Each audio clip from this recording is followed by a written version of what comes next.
Good morning. Well, before I begin speaking today, I want to take this wonderful opportunities to thank all the people who have helped and supported me in my 4 years at Brooks. Firstly, I want to thank Ms. Chen, Mr. Hesse, Mr. Benson, Mr. Palm, and numerous other teachers. Only with all your hard work and dedication is Brooks able to provide such a meaningful educational experience to its wonderful students.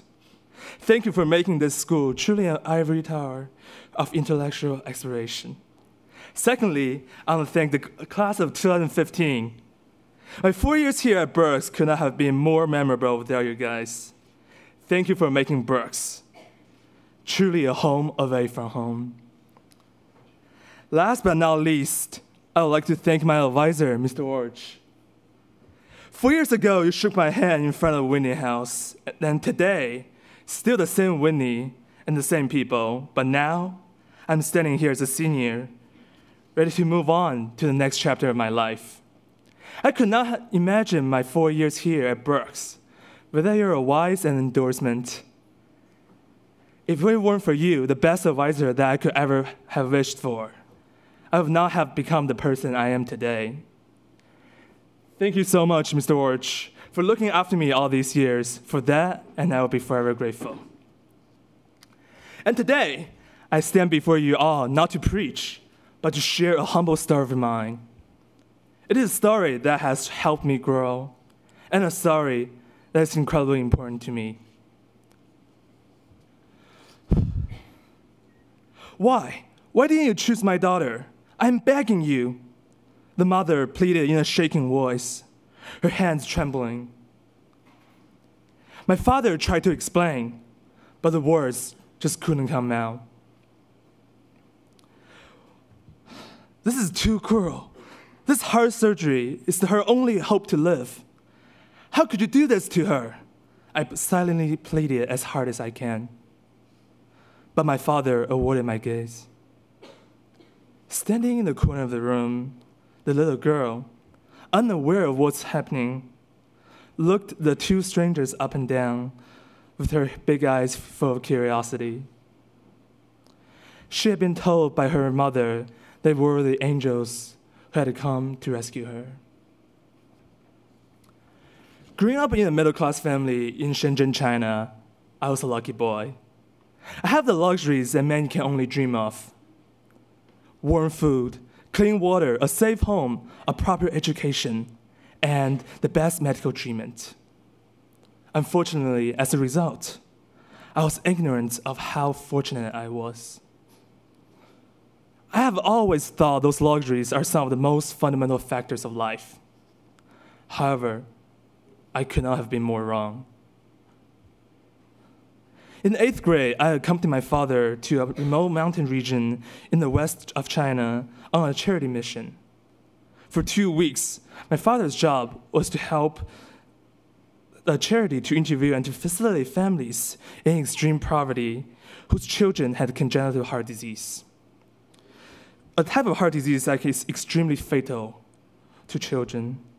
During our journey, we walked more than 300 miles and saw many frightening scenes. Some of the village was so dilapidated that the wind could blow straight through the window into the houses. Some villages were so poor that they struggled to have meat, even for once a week. Some of the villagers were so uneducated that no one in them knew how to speak any Mandarin. That's all just the tip of the iceberg of what I witnessed in those 2 weeks. And for the first time, I was shocked by the reality of our world. On the last day of our journey, we arrived at a small village where, to our surprise, 2 children had congenital heart disease. Through the course of the careful interview, my father determined that both were qualified for his charity's assistance. However, by reading through his notebook, I discovered that there was only enough funding left for one more surgery. This moral dilemma forced my father to make arguably one of the hardest decisions in his life, choosing the boy for the surgery because he was the only child that remained in his family. Not long after returning home, I received the bad news. The girl had passed away due to a heart attack. That night, I dreamed of her standing in front of me, crying desperately. Why didn't you do anything to save me? Why didn't you do anything to save me? Awakened from the nightmare, I trembled on the sheet, soaked with tears. It was 3 o'clock in the morning, but I was unable to fall back asleep. For weeks, I was haunted by nightmares. Every time I closed my eyes, I thought of her face and how I could have helped at that time. Although I know it was the charity's business, I still felt powerless for the first time ever in my life. I started to regret the way I lived for the past 15 years. And I started to regret how effortless and carefree I was, both in and outside of school. If, and only if, I have done anything before, even some basic volunteering or fundraising work, I could have come up with some ways to save her. If I had been more resourceful and connected, I might have been able to find a way to raise the money for her surgery. If I had been braver and more active, I could have started helping her on my own when I first got back. Despite all these ifs, in reality at that time, I was just a powerless student who had no courage, no experience, and no connections to do the things that he wanted to do. The pain of regrets lasted for several months. It was one day, however, through listening to a speech of a charity specialist, I finally understood the difficult situations that my father had faced, the prohibitive price of the heart surgery, and the limited resources that the Chinese charities have. At that moment, I felt compelled to do something to help all those poor kids out there. I felt that it was my duty to make a change, no matter how small it may be, and hopefully to make up for the things I couldn't have done before. Determined to help all those disadvantaged kids, that August, a group of friends and I, who all had the same goal in mind, founded a charity dedicated to funding congenital heart disease surgeries. During our first fundraiser, however, we were ordered to stop by local authorities, as we did not have any legal registration. It's a thing in China, actually. Although disappointed by the cancellation of our planned activities and the confiscation of our hard work, we tried even harder to gain support. Our persistent efforts with Shenzhen Civil Affairs Bureau to acquire a public fundraising license paid off.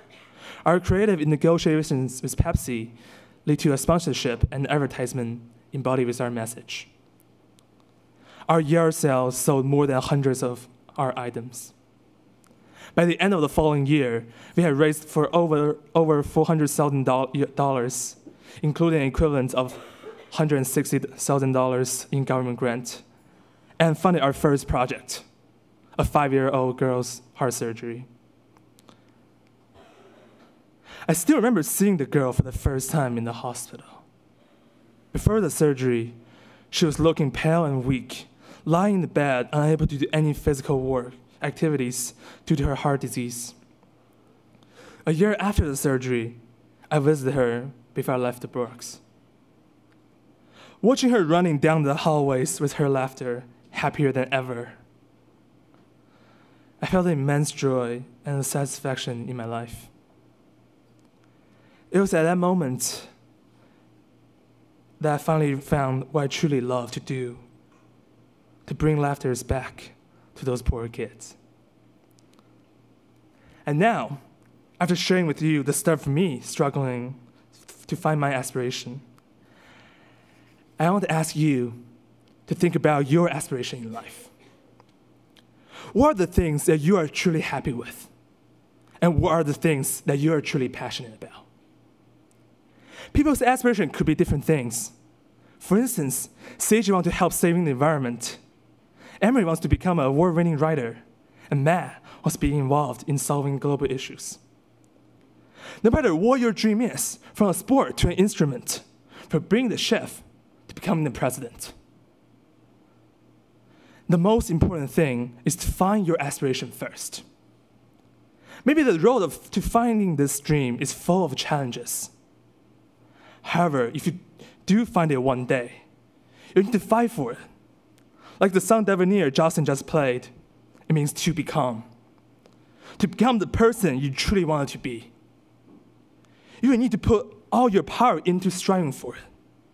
You'll have to stand up against the challenges again and again, regardless of how many times you're pushed down to the floor. If you work hard enough, I know that one day you'll achieve your dream in life, because seek and you shall find.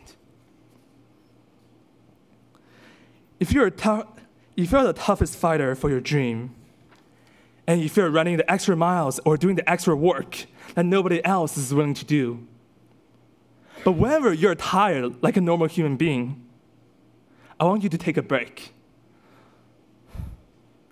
I want you to look up in the sky and stare at those everlasting stars.